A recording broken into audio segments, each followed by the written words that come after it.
అందరికీ ఈరోజు శ్రీకాకుళం జిల్లా వ్యాప్తంగా చూసుకుంటే విపరీతంగా అటు ఒరిస్సా బోర్డర్ ఇటు పర్లాకి మందికి ఆనుకొని కోస్టల్ క్యారిడర్ మన జిల్లాలో 195 కిలోమీటర్ల ప్రాంతం తీర ప్రాంతం ఉంది.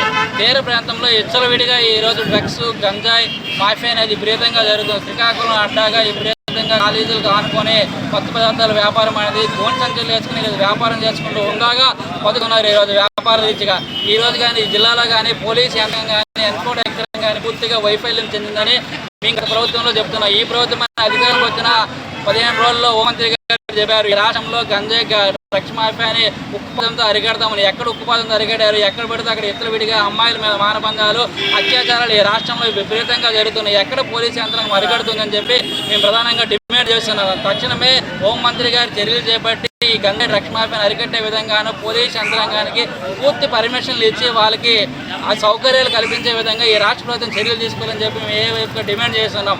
లేని ఏళ్ళ రానున్న రోజుల్లో అన్ని విద్యార్థి యువజన సంఘాలు కలుపుకుంటూ పెద్ద ఎత్తున ఆందోళన చేయడానికి కూడా మేము సిద్ధంగా ఉన్నామని చెప్పి తెలియజేస్తున్నాం. అలాగనే శ్రీకాకుళంలో విపరీతంగా గంజాయి మాఫియా అనేది జరుగుతుంది. డ్రగ్స్ కూడా అలాగే ఉన్నది. ఎందుకంటే విపరీతంగా వెహికల్స్లో మాఫియా, అలాగే రైల్వే స్టేషన్లో గంజాయి విపరీతంగా మొన్నే పర్వతలో దాదాపు 500 కేజీల పైన గంజాయి పట్టుకోవడం జరిగింది. అవి తక్షణమే నియంత్రణ చర్యలు చేపట్టని చెప్పి రాష్ట్ర జిల్లా తెలంగాణ కూడా మేము హెచ్చరిస్తున్నాం.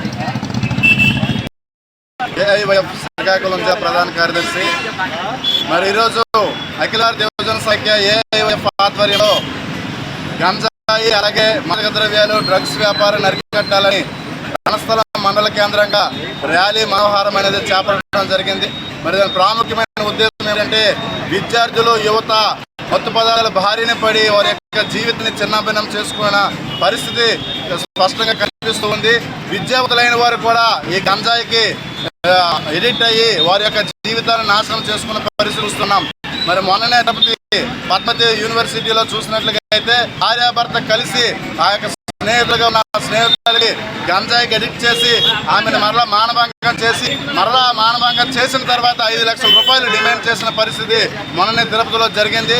మరి ఇది ఎంత మత్తు పదార్థాలు ఈ విధంగా గంజాయి తరలిపోతూ ఉంటే నిమ్మక నీరెత్తినట్లుగా పోలీసు వ్యవస్థ అలాగే అధికార యంత్రాంగం ఏమాత్రం కూడా జోక్యం చేసుకున్న పరిస్థితిలో ఉన్నారు.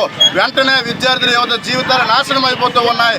వారి పక్షాన ఓ పక్క బంగారు భవిష్యత్తు ఇస్తామన్న విద్యార్థులకు మత్తు పదార్థాలను మీరు వారికి ఇస్తూ ఉన్నారా, లేదంటే వారికి ఏ యొక్క భవిష్యత్తు మీరు ఇవ్వడానికి ఆలోచన కలిగి ఉన్నారు?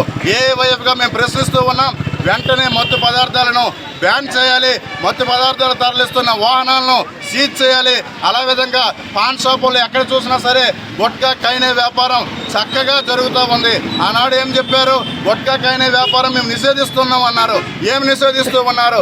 అప్పుడైతే తోరణాల్లో కనబడే బయట ఇప్పుడు సంచుల్లో కనబడుతూ ఉన్నాయి. ఎక్కడ చూసినా సరే గుట్కా కైనే వ్యాపారం జరుగుతుంది. వెంటనే ఎన్ఫోర్స్మెంట్ ఎక్సైజ్ అలాగే ఎన్ఫోర్స్మెంట్ బ్యూరో అధికారులు పోలీస్ అధికారులు వెంటనే ఎక్కడెక్కడైతే జరుగుతుందో వ్యాపారాన్ని కట్టడి చేయాలి.